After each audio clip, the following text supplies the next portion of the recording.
चलिए, सभी को नमस्कार। आप सभी का वेलकम है। मैं आपका अपना रवि आचार्य आप सभी का वेलकम करता हूं। कैसे आप सभी अच्छे होंगे, बढ़िया होंगे और ज़बरदस्त होंगे। सेशन की शुरुआत करते हैं और आज सब्जेक्ट वर्ब एग्रीमेंट का पार्ट 3 है। 3 नंबर जो थर्ड नंबर का पार्ट है, थर्ड क्लास है, उसको डिस्कस कर लेते हैं एक बार। चाहूँगा कि सबसे पहले तो आपके पास ऑडियो और वीडियो दोनों ही क्लियर आ रहा होगा। दोनों पार्ट्स में हमने काफ़ी बेहतरीन चीज़ें देखी है कि सब्जेक्ट वर्ब एग्रीमेंट कैसे काम करता है, सब्जेक्ट एग्रीमेंट होता क्या है, और काफ़ी चीज़ें हमने देख ली है। उन्हीं के आगे बढ़ाने की बात है। और आज का जो पहला कॉन्सेप्ट है अपना इसके अंदर, वो पहला कॉन्सेप्ट क्या है, ध्यान से सुन लीजिए। अगर इंग्लिश में कोई भी प्रेपोजिशन आती है ना, कोई भी क्या आती है, प्रेपोजिशन आती है, तो उस प्रेपोजिशन के बाद में, उस प्रेपोजिशन के बाद में हमेशा उस प्रेपोजिशन का ऑब्जेक्ट होता है। ये फिक्स है। अगर मान लो इंग्लिश में कोई प्रेपोजिशन आ रही है और प्रेपोजिशन के बाद में कोई वर्ड दिया हुआ है, तो आप ये मान सकते हैं कि वो वर्ड जो प्रेपोजिशन के बाद में है वो उसी का ऑब्जेक्ट है। समस्या ये होती है कि यहां पर वर्ब यहां आती है, ये आ गई वर्ब। अब सबसे ज्यादा बड़ी गलती या सबसे ज्यादा जो एरर होता है यहां पर, वो क्या होता है? एरर यही होता है कि हमें क्या लगता है कि यार ये वर्ब है तो इसके अनुसार ही आएगी, जबकि हमें पता है कि इंग्लिश लैंग्वेज में कभी भी वर्ब ऑब्जेक्ट के अनुसार नहीं आती, कभी भी नहीं आती। हमेशा वर्ब आएगी तो सब्जेक्ट के अनुसार ही आएगी।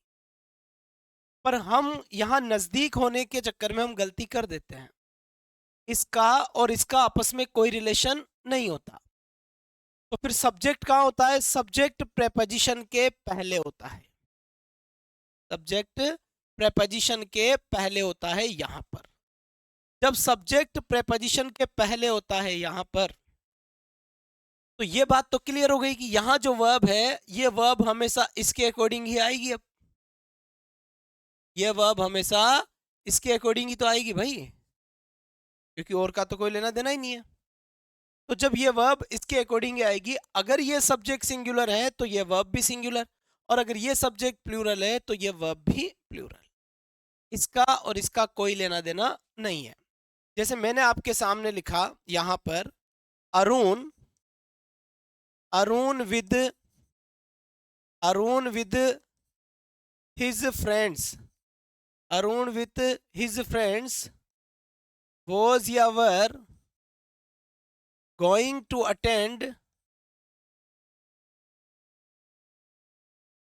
the party। लो भाई, going to attend the party ये मैंने लिख दिया यहां पर, द पार्टी। अब आपके माइंड में यहां एक चीज आनी है कि साहब आंसर आपका वोज होगा या वर होगा। तो यहां पर अरुण दिया हुआ है और यहां पर दिया हुआ है हिज फ्रेंड्स। यहां गलती होना बिल्कुल स्वाभाविक है। नेचुरली यहाँ पर हर कोई आदमी मिस्टेक कर सकता है, हर दूसरा तीसरा आदमी यहाँ गलती करेगा, क्योंकि हमेशा यहाँ वर्ब है तो इसी वर्ड के ऊपर अपनी नज़र जाती है। और यहाँ हम देखेंगे कि साहब हिज फ्रेंड्स दिया हुआ है, और जब यहाँ हिज फ्रेंड्स आ रहा है इसका मतलब यहाँ आंसर वर होगा।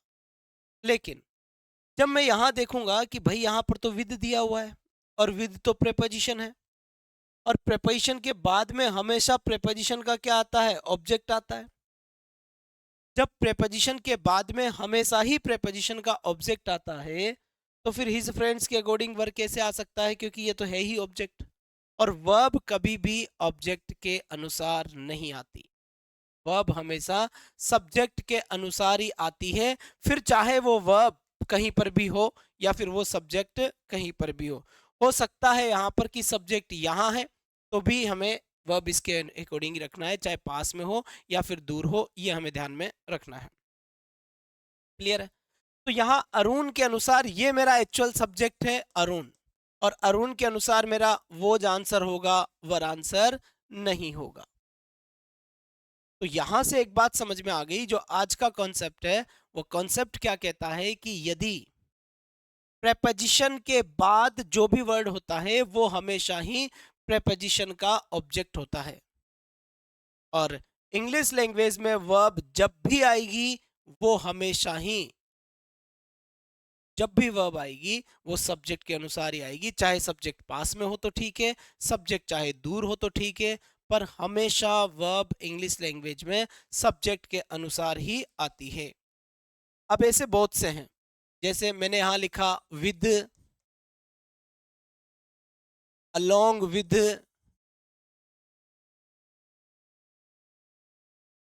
Together with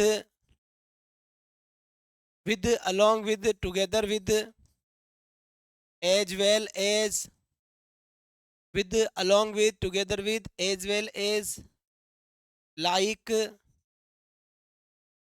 unlike,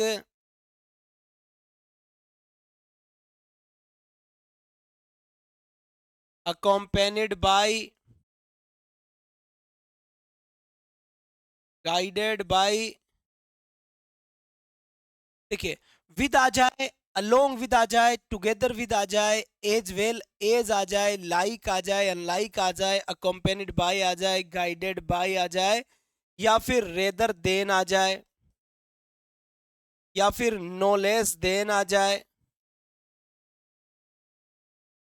no less then आ जाए, अगर इनमें से कोई सा भी वर्ड आता है तो ये सब या तो प्रेपोजिशन है या प्रेपोजिशनल फ्रेज है, तब प्रेपोजिशन ही मान लीजिए आप तो यहाँ पर। तो with, along with, together with, as well as, like, unlike, accompanied by, guided by, rather than, no less than, अगर इनमें से किसी भी वर्ड से आपके दो नाउन कनेक्ट हैं तो हमेशा ये बात याद रखिएगा कि यहाँ पर, और भी अगर मैं आपको लिखूँ तो एक और लिख सकते हैं आप, यहाँ पर बट भी लिख सकते हैं और बिसाइड भी लिख सकते हैं। जैसे यहाँ लिखा मैंने बट, फिर यहाँ मैंने लिख दिया बिसाइड, ये भी इनको लिख सकते हैं आप। इनके बाद हमेशा ही इनका ऑब्जेक्ट आता है, कोई परवाह करने की बात नहीं है, और इनसे पहले जो वर्ड होता है वो रियल सब्जेक्ट होता है भाई, क्या होता है वो, रियल सब्जेक्ट होता है। तो यहाँ ये तो है अपना ऑब्जेक्ट और यहाँ ये है अपना सब्जेक्ट। अब बात आती है कि साहब यहाँ पर जो वर्ब आती है वो वर्ब किसके अनुसार आती है, तो यहाँ वाली जो वर्ब आएगी वो वर्ब तो कहीं पर भी आए और कहीं पे भी वाली आए, वर्ब हमेशा आती ही सब्जेक्ट के अनुसार है, आती ही सब्जेक्ट के अकॉर्डिंग है। जब वर्ब आती ही सब्जेक्ट के अकॉर्डिंग है तो यहां मेरे एक बात समझ में आ गई कि साहब यहां पर ये वर्ब किसके अकॉर्डिंग आनी है, ये सब्जेक्ट के अकॉर्डिंग आनी है, और सब्जेक्ट कहाँ है, सब्जेक्ट यहां घूम रहा है आगे इनके। तो जल्दबाजी में ये ना समझ ले कि यही सब्जेक्ट है या फिर इसी के अनुसार वर्ब आ जाएगी, पास में यही है तो हम तो इसके अनुसार ही लिख दें, ऐसा नहीं होगा। सब्जेक्ट का मामला है वीरे, सब्जेक्ट का मामला है, और अगर सब्जेक्ट या है तो भी वर्ब इसके अनुसार ही आएगी, दूरियां फासला कोई मैटर नहीं करेगा, रानी हमेशा राजा की रहती है। तो यहां पर देखिएगा, जैसे मैंने यहां पे लिखा ही as well as them is या आर ए टीचर, ठीक है। Number 2, the woman along with her 3 daughters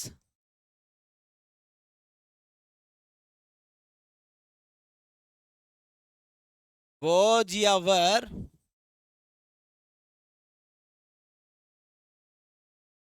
there।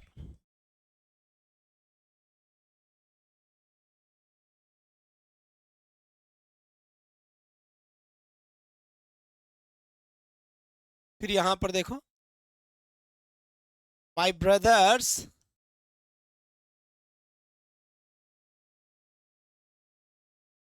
together with Suman helps me, we like her support या supports the poor. There are 4 sentences on the screen. There are 4 sentences on the screen, and you have to choose correct verb in these following sentences. First of all, you have to identify that which is our correct subject, because prepositions and preposition phrases are used in the following sentences.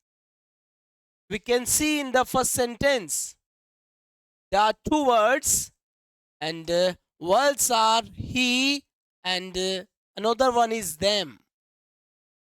But think about that, what is our correct subject? He, whether them? आपका subject कौन सा है? ही है या them है? It's a prepositional phrase. Prepositional phrase. You can consider it is preposition.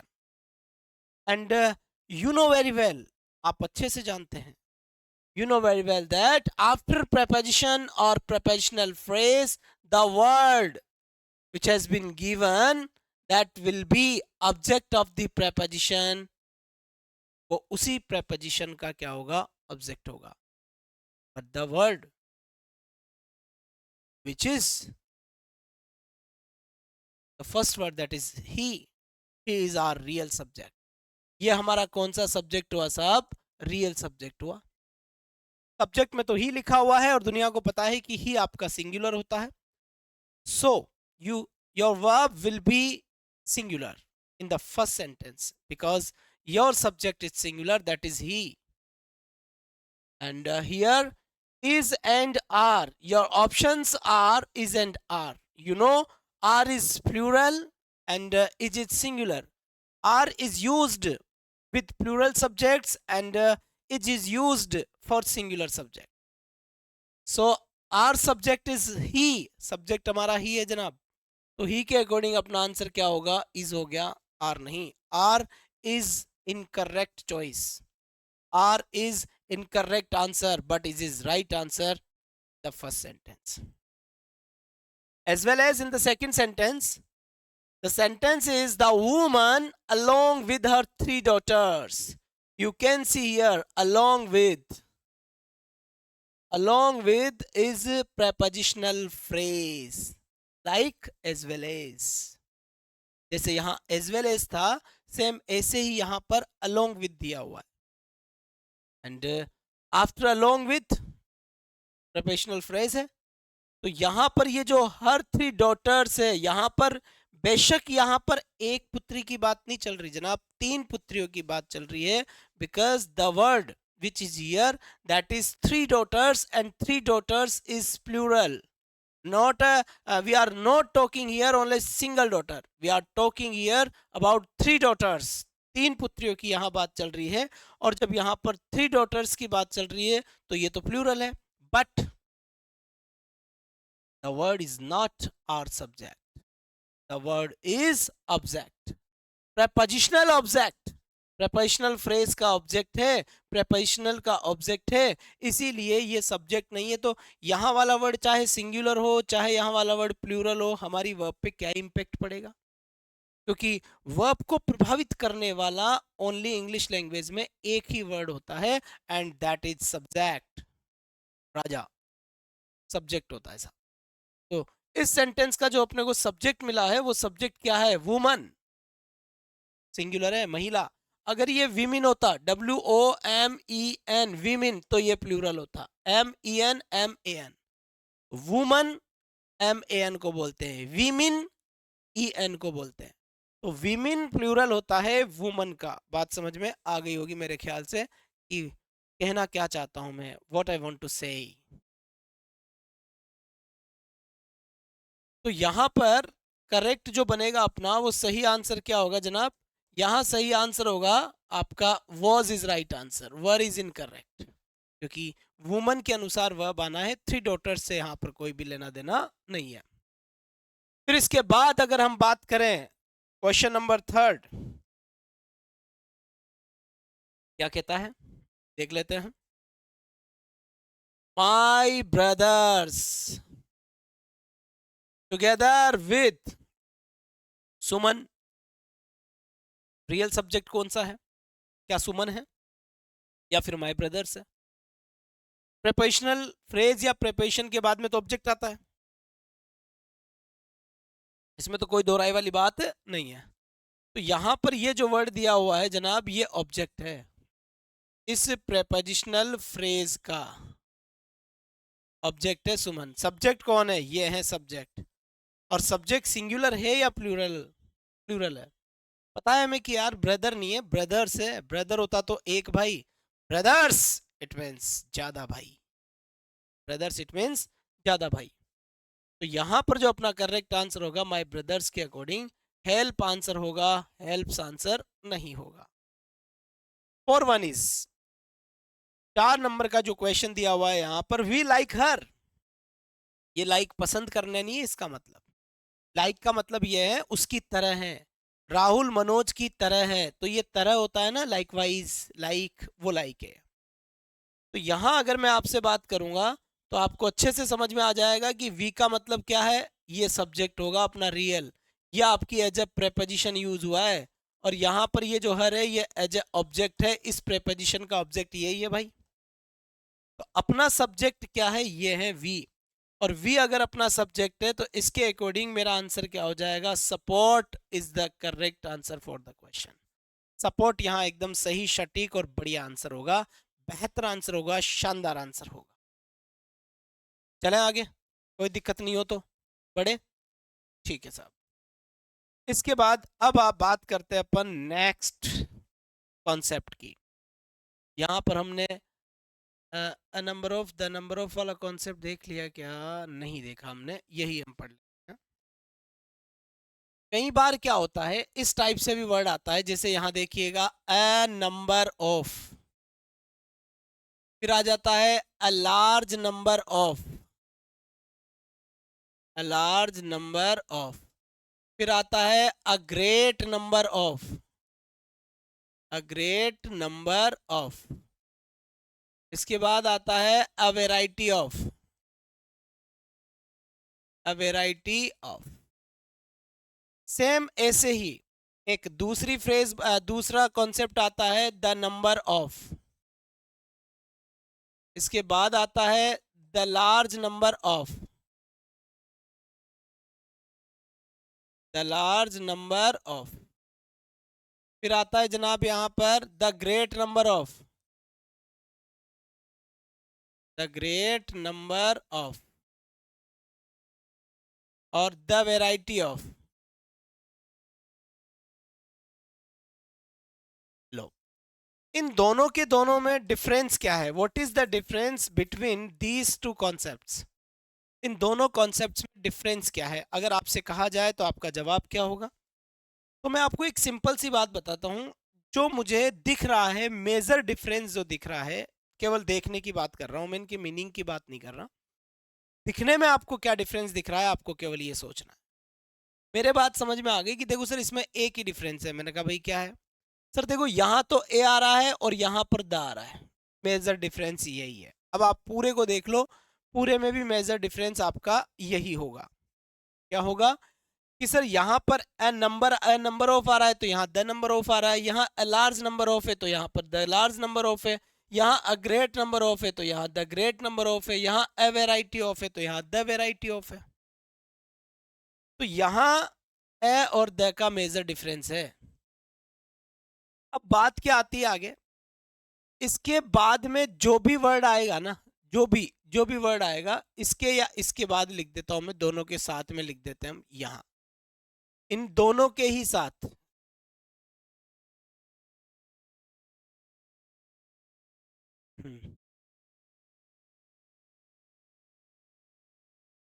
अब देखो साहब, ये ऑफ है। इसके बाद जो वर्ड आएगा, जो भी वर्ड आएगा वर्ड, वो वर्ड हमेशा कैसा आएगा? प्लूरल आएगा। और इसके बाद भी जो वर्ड आएगा वो वर्ड कैसा आएगा? हमेशा ही प्लूरल आएगा।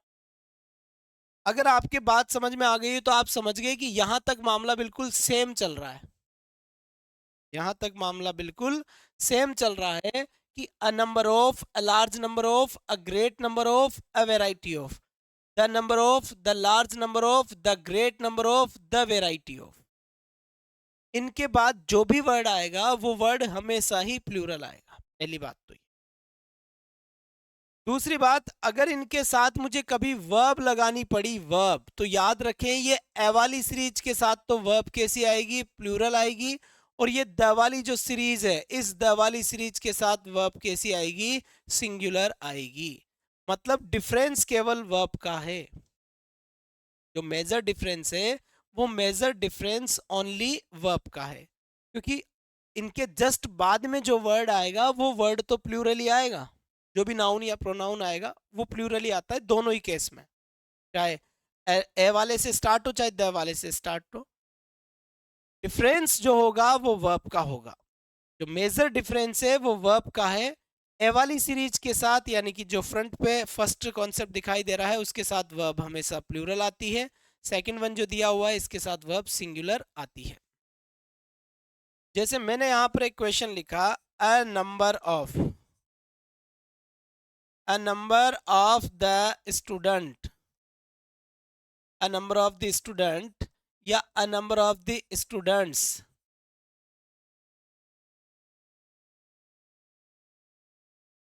इज या are making a noise, making a noise, पहला स्टेटमेंट अपना है ये। सेम दूसरा स्टेटमेंट यहां मैंने लिख दिया ताकि आप अच्छे से समझ जाओ, एक ही एग्जाम्पल में सारे जो क्रश है वो समझ जाना। और यहां लिखा भाई हमने the number of the student, या यहां कर दिया हमने स्टूडेंट्स, और यहां सेम मैंने लिखा इज या आर, और यहां पर आ गया अपना making a noise, making a noise. और यहां पे पहला स्टेटमेंट है कि साहब स्टूडेंट, सॉरी, स्टूडेंट और स्टूडेंट्स में से क्या आएगा, और सेकंड वन है कि इजार में से क्या आएगा। दूसरा यहाँ पे लिखा है कि स्टूडेंट और स्टूडेंट्स में से क्या आएगा, और इजार में से क्या आएगा। लो जी जनाब, अब क्या लिखेंगे। तो जहां तक मुझे लगता है आपके ये बात समझ में आ गई होगी कि अ नंबर ऑफ द स्टूडेंट या स्टूडेंट्स इज या आर। तो यहाँ पहली बात तो यह है कि अगर अ नंबर ऑफ आता है या फिर द नंबर ऑफ आता है, अ नंबर ऑफ और द नंबर ऑफ के बाद में आने वाला वर्ड हमेशा ही प्लूरल होता है। तो यहाँ पर भी स्टूडेंट्स आएगा और यहाँ पर भी स्टूडेंट्स आएगा, यहाँ तक तो किसी भी टाइप की कोई भी बात नहीं है, आपका आंसर बिल्कुल करेक्ट है। Students he a number of के साथ आता है और students he the number of के साथ आएगा। तो अ number of the number of वाली सीरीज में पूरी में ही जब भी इनके साथ कोई वर्ड यूज होता है तो वो वर्ड हमेशा ही प्लूरल आता है। सारा मामला जो डिपेंड करता है वो वर्ब पे करता है कि साहब वर्ब कौन सी आएगी।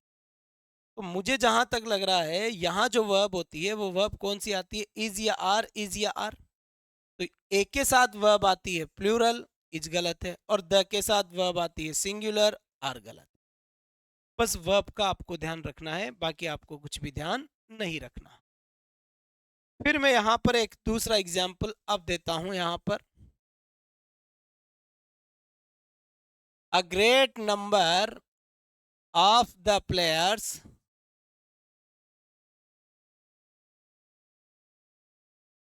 प्लेस प्ले या प्लेस वेरी वेल, एक स्टेटमेंट दिया भाई हमने ये। दूसरा यहां पर हमने लिख दिया the great number of the players, और यहां लिखा हमने प्ले या प्लेज वेरी वेल।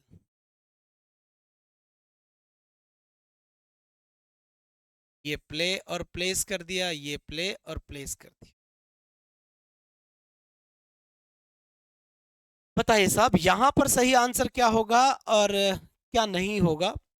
अगर आप स्टेटमेंट चेक करते हैं यहाँ से तो आपको साफ साफ दिख रहा होगा, साफ लिखा हुआ है a great number of the players, players plural है।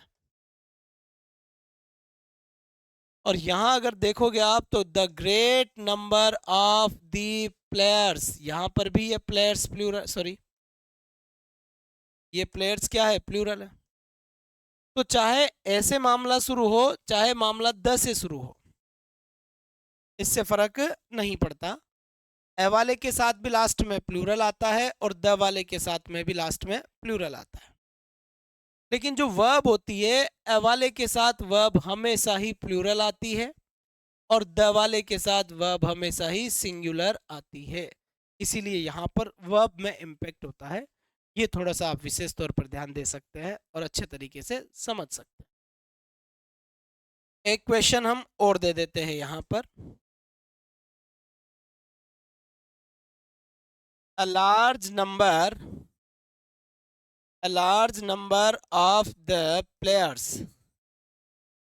a large number of the players, और यहाँ लिखा हमने the large number of the players। फिर यहाँ लिखा मैंने has या have, has या have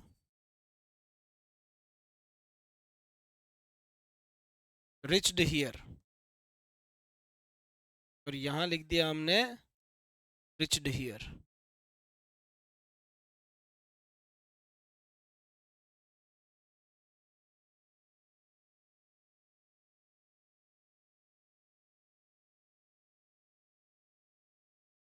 तो a number of the players, sorry, a large number of the players और the large number of the players। सही आंसर क्या होगा यहाँ पर, a large number of the players और the large number of the players। तो यहाँ जो बात होगी अपनी, यहाँ जो बात होगी इसमें साफ साफ लिखा हुआ है कि यहाँ तो प्लूरल वर्ब आएगा और यहाँ पर आपका सिंगुलर वर्ब आएगा। समझ गई क्यों? सो वो भी समझ लो भाई, a large number of दिया हुआ है तो वर्ड तो प्लूरल आता है, और अगर द के साथ आ रहा है पूरा सेम तो भी ये वर्ड तो प्लूरल ही आएगा। डिफरेंस केवल वर्ब में होता है, और डिफरेंस केवल इतना सा होता है कि ए वाले के साथ वर्ब प्लूरल आती है और द वाले के साथ वर्ब सिंगुलर आती है। ये आपको समझना है और मेरे हिसाब से आप ये बात समझ भी गए होंगे। अब नेक्स्ट कॉन्सेप्ट चलता है अपना रिलेटिव प्रोनाउन। रिलेटिव प्रोनाउन से क्वेश्चन कैसे बनते हैं? ठीक साहब, आ जाओ जल्दी से। रिलेटिव प्रोनाउंस का मतलब क्या होता है ये समझ लो। सबसे पहले तो जो WH वर्ड होते हैं ना, WH वर्ड, ये क्वेश्चन पूछने का काम भी करते हैं, क्वेश्चन पूछने का काम भी करते हैं,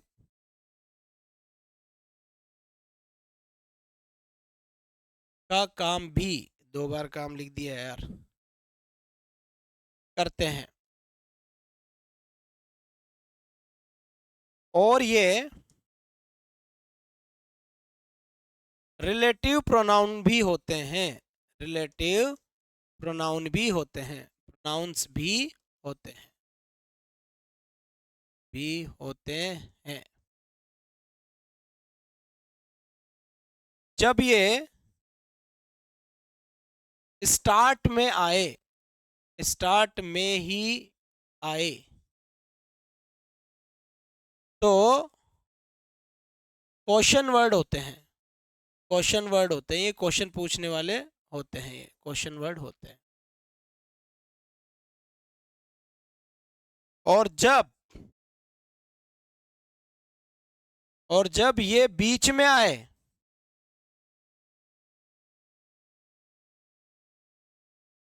तो रिलेटिव प्रोनाउंस होते हैं।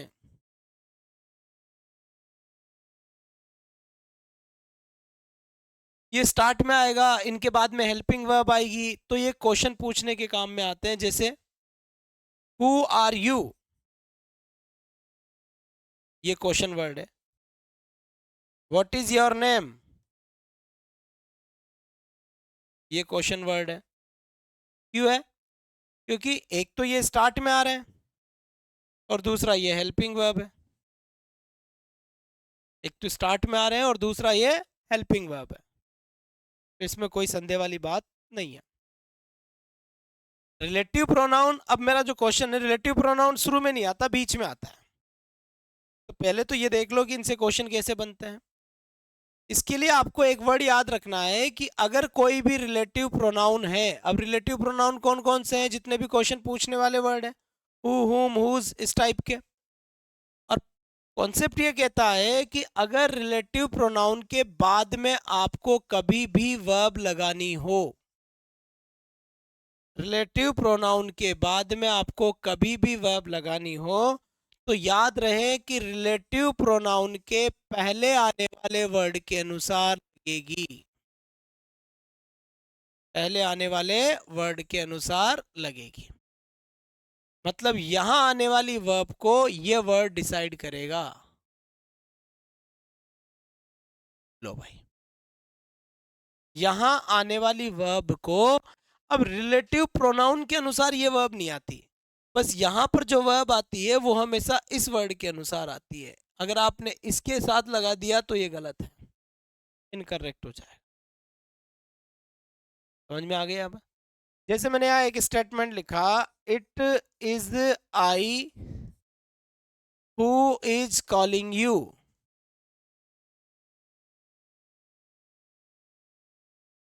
और मैंने आपसे बोला कि ये बताओ कि ये जो स्टेटमेंट दिया हुआ है, ये स्टेटमेंट सही है या फिर ये गलत है। लिखा हुआ सेंटेंस आपका करेक्ट है या इनकरेक्ट है।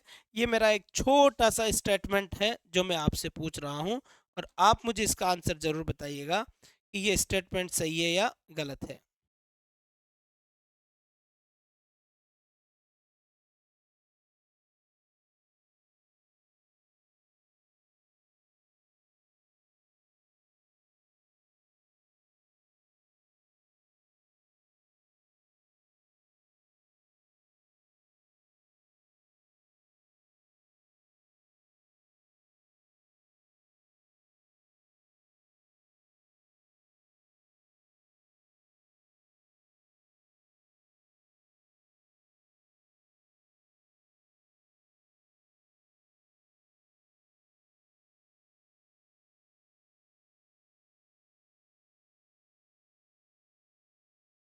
ये बीच में आ रहा है तो ये है रिलेटिव प्रोनाउन,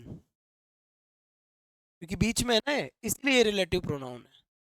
अगर रिलेटिव प्रोनाउन के बाद में आने वाली वर्ब रिलेटिव प्रोनाउन के पहले आने वाले वर्ड के अनुसार आती है, अब भाई रिलेटिव प्रोनाउन हु, इज से हु का तो कोई लेना देना ही नहीं है, हु से पहले क्या आ रहा है, इस वर्ड के अनुसार ये वर्ब आएगी। और आई के साथ इज का आना गलत है, आई के साथ एम आ सकता है, एम। तो यहां पर एम आंसर होगा, ना कि इज आंसर होगा। ये वाला कॉन्सेप्ट अपने माइंड में सेट कर ले कि रिलेटिव प्रोनाउन के बाद में आने वाली जो वर्ब है वो रिलेटिव प्रोनाउन के पहले आने वाले वर्ड के अनुसार आती है, और पहले आने वाला वर्ड क्या है, आई है। तो आई के साथ इज ना आकर आई के साथ क्या आएगा, एम आएगा। जैसे यहां पर फिर देखो, द बुक्स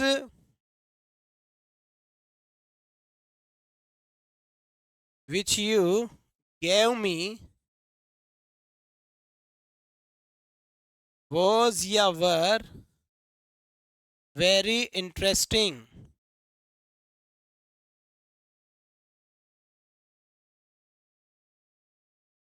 अब मैंने आपसे ये बोला कि भाई यहाँ पर वोज आएगा वर आएगा, मुझे तो ये बता दो, आप ज्यादा कुछ मत बताओ।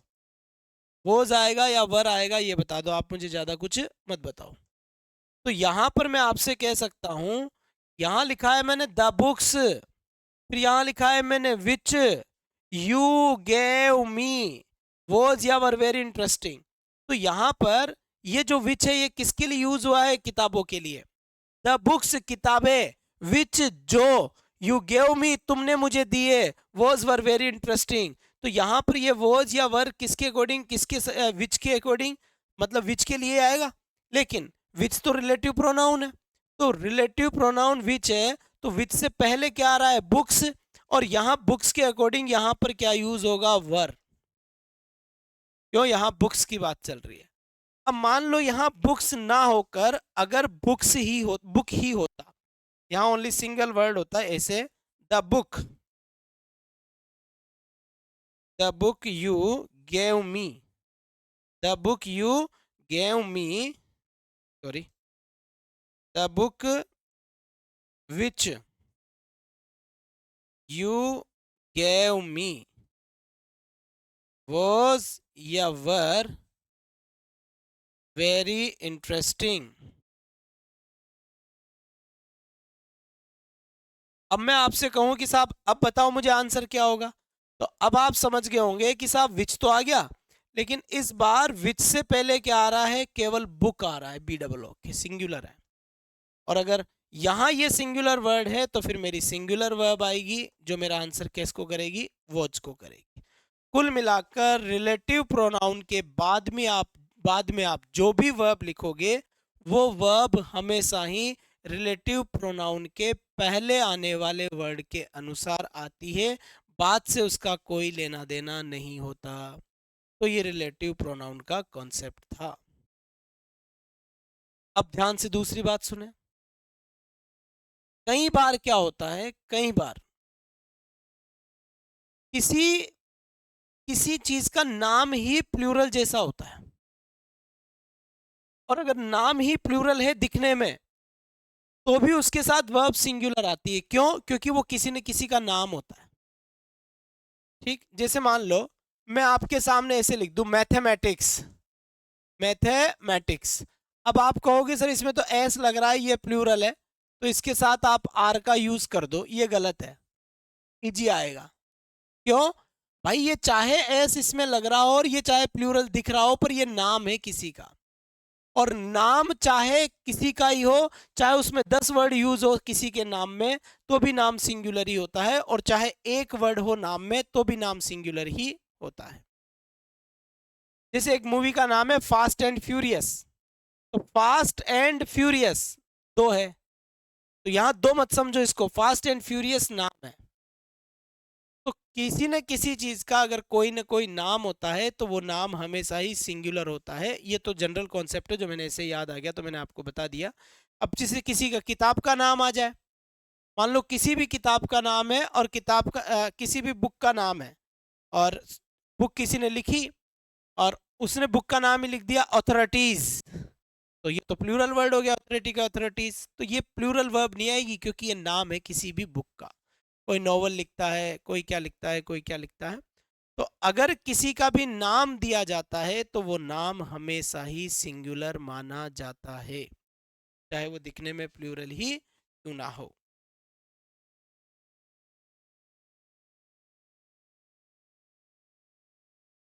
अब हम बात करते हैं इसके आगे कलेक्टिव नाउन को लेकर। हालांकि जो कलेक्टिव नाउन होता है, इस कलेक्टिव नाउन के साथ दो चीजें याद रखनी है अपने को।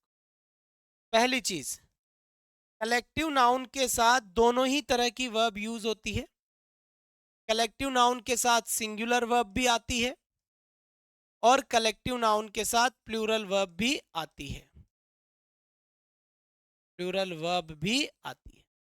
सिंगुलर वर्ब कब आएगी? जब कलेक्टिव नाउन किसी चीज के लिए अग्री हो,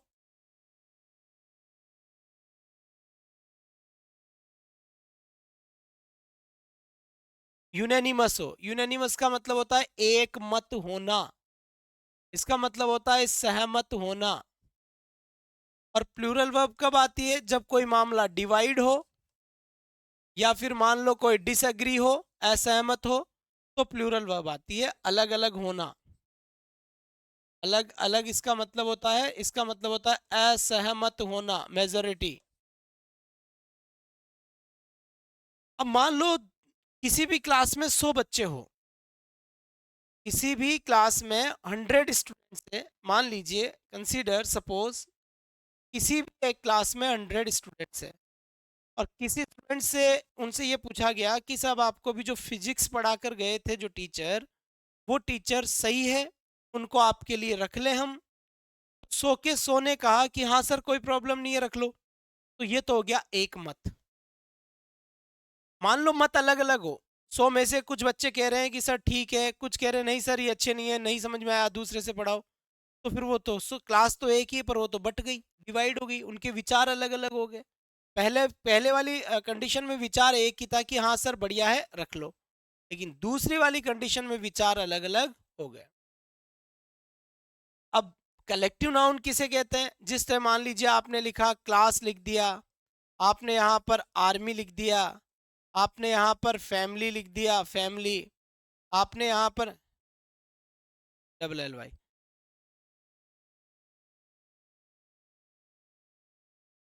कमीशन लिख दिया,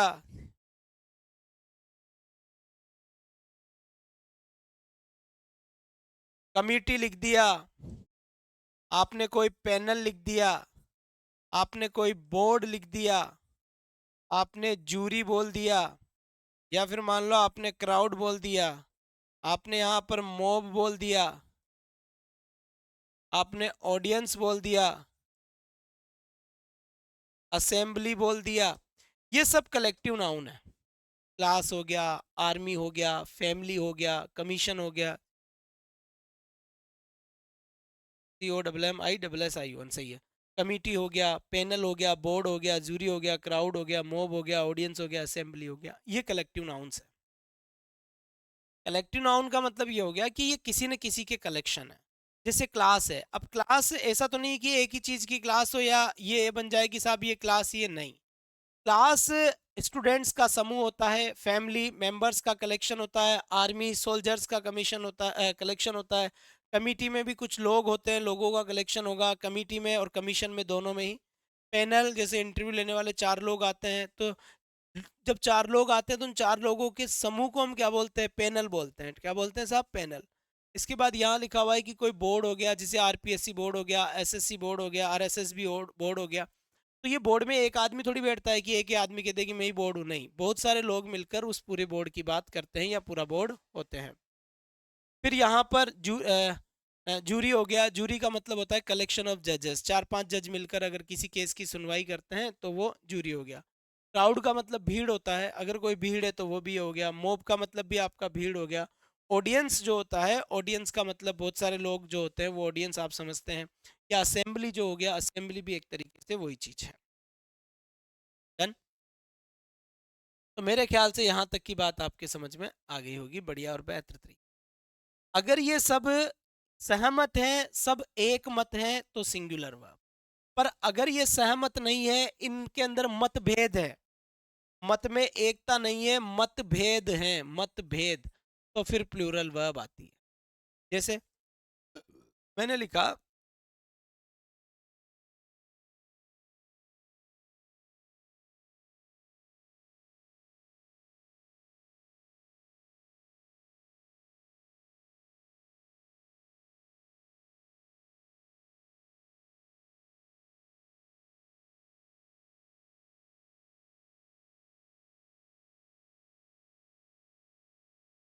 दूसरा लिखा